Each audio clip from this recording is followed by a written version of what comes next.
Black on black, black my thoughts so black, black I'm. Happy Black History Month, y'all. What it do? It's your girl Wit here bringing you the dopest Black history. It's Black History Month. So you guys, it's a little bit different from Dope History Month. I mean, it's still the dopest Black history being told, but not as dope as it would have been if they were in August. You know what I'm saying? But yeah, so let's just go ahead and get straight into it. We're going to talk about the Civil War, Reconstruction, and Jim Crow, the Jim Crow South, right? So when we talk about the Civil War, the main people that we think about is Abraham Lincoln. We think of Ulysses S. Grant, who was the head general on the Union side. And then we think of Robert E. Lee, who was the bad guy or the head bad guy for the Confederates. The Confederates were the people who wanted to keep slaves. The Union, not so much. And to be honest, if they could have, they would have. But hey, we're going to act like, we're going to act like we don't know that. When people are arguing about the Civil War, a lot of times the debate, it comes down to states' rights versus federal rights. States' rights is more associated with the southern states, and then federal rights are more associated with the Union. The Union, the U.S., Confederate states were the people who did not want to be a part of the U.S. anymore for the simple fact that they wanted to keep slaves. They tried so hard for the longest as they could to act like that it was not a war in order to free the slaves. Both the north side and both northern states and southern states did not see themselves as fighting for African Americans. But in the end, that's what it ended up coming to be. And pretty much what I want y'all to know is that Abraham Lincoln wasn't shit. He was not for us. So when I tell y'all that the North and the South was not fighting for the African Americans, understand that includes Abraham Lincoln. The United States of the president of the United States was not for the free blacks. Okay, he was not for that. Matter of fact, if he was for it, he said y'all could be free, but y'all can't be here in the U.S. Go elsewhere. I don't really want to see y'all. I don't really want to deal with y'all. I'm mad that my stance is even on some shit to help y'all. So get my Uncle Sam to fuck you up. You ain't no king. I'm just coming to tell y'all this today. If Abraham Lincoln was to descend down here today and see that y'all black people is praising him and giving him all these accolades, he'll be like, oh, wow, really? Me? Abraham Lincoln? The shit that I did to y'all, the shit that I said about y'all, like, I really wasn't fucking with y'all, but my brethrens then flipped history and turned it all the way around to where y'all think that I'm white Jesus, like dead ass. And so just know that Abraham Lincoln would think that it's a little weird that y'all praise him as much as y'all do. I'm just saying, okay? White historians, American history, however you want to tell it, will try to say there were many other strings and things of why the Civil War was going on. But when we understand at the end of the day, the bottom line was that the southern states wanted to keep slaves and the northerners said, you know what? That's not a thing anymore. And so they went to war about it. Point blank, period. The war was definitely about slaves. Don't let nobody try to tell you that it wasn't, okay? Because a kindergartner knows that. I mean, at the end of the day, y'all had slaves. War was over. No more slaves. So all the extra intricacies and the details, hey, learn that in your latest history class, okay? I'm just here to give y'all the overlay of things. So when we talk about Abraham Lincoln and Andrew Johnson was Abraham Lincoln's vice president. And so before Andrew Johnson even became Abraham Lincoln vice president, there was correspondence between the two where they understood that, at the end of the day, they wanted the Confederacy states to come back to the Union. But at the same time, they understood that to get that to really happen in the way to where the United States could grow to be better, they would have to appeal to the southern states. And Andrew Johnson was brought onto the ticket to appeal to the southern states. So that way that all southern states wasn't just out of question for supporting the Union.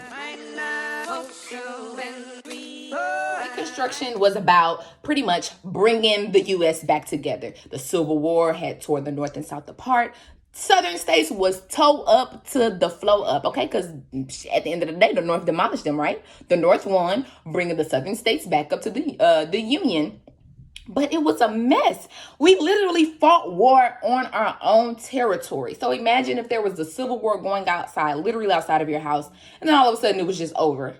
They would have to call in the federal troops, FEMA, and anybody and everybody else in regards to the federal government to come help us, pretty much build things back up to the way they were before the war started. But also, the federal government was coming into the southern states, but at the same time, they were just fighting them. Those were just their enemies. It was not far removed from them that they were just the owners of these enslaved people. So now you have Black Americans free. You have these federal troops who were their enemies coming down into their territory, telling them how to run their businesses, how to live their lives now without slaves. And African Americans were starting to place themselves in society and everyday decisions of society. Black Americans were starting to be in Congress. For the Southerners, they was like, what is this and why is this happening? Like, we have to figure out a way to make this work because this is not what we signed up for. I thought that we was, I understand that we was having some disagreements here in Northside, but y'all done took it overboard and like we have to come to an agreement on something. So the South complained and complained and complained. Was mad like a little baby that they lost and everything else. But of course, they homeboys was up north. So all they had to do was, say a few things here and there. And next thing you know, their transgressions were forgotten, slap on the wrist, and for the most part, they were not punished for any of their involvement in the Civil War, any of the treason, all of the words that you could think of that's illegal for people to do against someone's country. That's what they did, and they just were not punished for it. Instead, they were, in a sense, rewarded for it, right? When we talk about the Hayes versus Tilden election, that's where the Black Reconstruction pretty much falls apart. The Democrats gave the Republicans the presidential vote with the promise of taking out the federal troops from the South. So basically, we'll let you be president if you let us start hanging these niggers again. And what happened? Well, as history would tell it, Black Americans would then go into one of the darkest periods of our of our journey. It's called the Nadir, and it's a period right after Reconstruction ends. Reconstruction was really, for the most part, not only was it for the Southern states, but it was really for Black Americans. We were enslaved. We did not read. We did not write. Reconstruction was a way to kind of help us matriculate into society in a way to where that we could benefit from the things of society, right? But like I said, the South wasn't really going for that. They did everything they could to slow down the South and African Americans in the South and them bettering themselves, and to the point where they gave up the presidency so that the federal troops could be withdrawn.